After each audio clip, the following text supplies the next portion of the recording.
सुनील अभिमन्यू पाटील, मी लातूर औसा इथे राहतोय आणि माझा पाय चालते वेळेस फेकत होता. आता मी इथं संचितीमध्ये दाखवल्यामुळं माझा पाय एकदम चांगला झालेला आहे. ऑपरेशन झालं. किती दिवसांपूर्वी ऑपरेशन? 22 तारखेला ऑपरेशन झालं.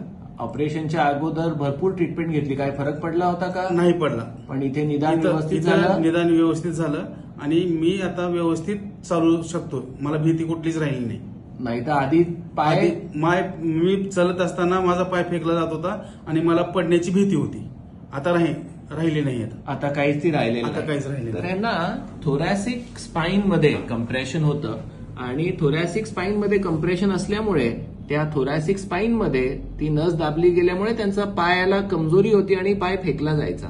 तर आपण या ठिकाणी त्यांचं डिकम्प्रेशन करून ती नर्वला फ्री केलं आणि त्याला सपोर्ट केलं आणि आज त्याच्यामुळे त्यांना एक पूर्ण नवीनच आयुष्य मिळालं आहे.